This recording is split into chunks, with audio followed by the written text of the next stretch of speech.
We're going to spend the next few minutes now looking at Europe, starting in Spain, which plans to launch a monthly basic income scheme for the most vulnerable households hit by the coronavirus crisis. Our correspondent Katia Adler explains Spain is to become the first country in Europe to introduce a permanent universal basic income programme to help those people to cope with the financial effects of COVID-19. Each household will receive €462 a month, the aim reaching up to 1 million most vulnerable Spanish households. Guy Hedgecoe has more from Madrid. The possibility of introducing some kind of universal basic income in Spain has been talked about for some time, but that debate has certainly been accelerated by the coronavirus crisis, which has already had a massive impact on the economy, destroying hundreds of thousands of jobs.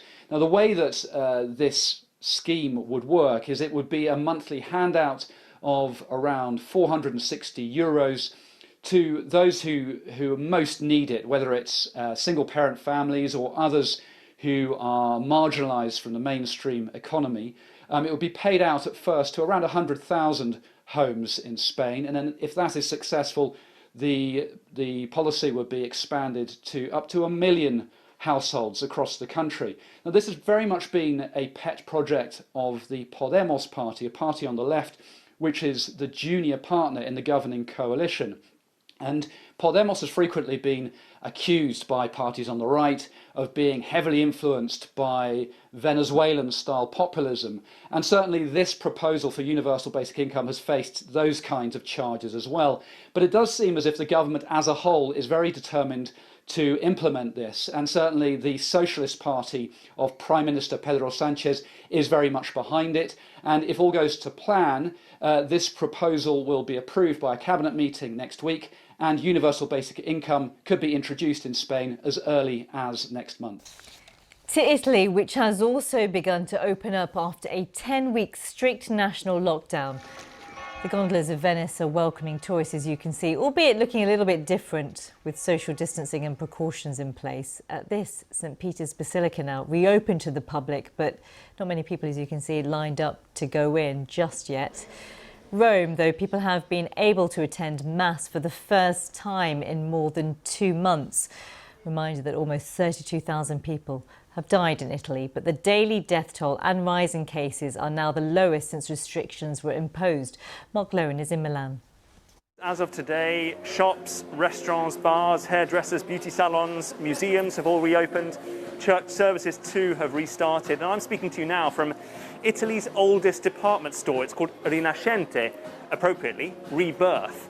And let me just show you what they're doing here to ensure that people have safety. So everybody who comes in has their temperature checked. You can see here, temperature held up to the forehead. The staff have an app to check how many customers are in store at any one time. When you come in, there are these hand sanitizing units dotted all around the store. You can't use testers, makeup testers. If you want to try on clothes, then any clothes that are tried on then stay in a separate room up on the 4th floor. They are not replaced to shelves. So it's almost like the clothes are in quarantine, even though Italy is no longer. And if you try on shoes, you are given specific disposable socks. If you try on anything else, if you touch anything, you're given disposable gloves. So they're taking it very, very seriously here, of course, with reason, because this is a region that has accounted for almost half of all the Italian deaths. More than 15,000 people have died here in Lombardy in the last 3 months alone. And so 10 weeks on from the lockdown, Italy is emerging, but it is not taking anything for granted.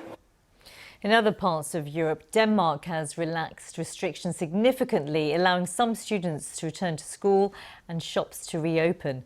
Greece has reopened the Acropolis to the public.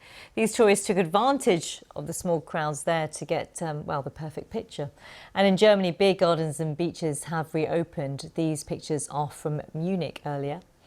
And as many of us turn our thoughts to summer holidays, this was a message from Germany's foreign minister after talks with his counterparts in the European nations most visited by German tourists, including Croatia, Italy, Greece and Spain. We're hoping that on the 15th of June, we'll be able to replace our global travel warning with travel advice for everybody, to explain where one can travel, what one should expect, and maybe where one shouldn't go. We shouldn't give the illusion that there can be a quick return to business. We want to create the conditions so that summer holidays will be possible, but only under responsible circumstances.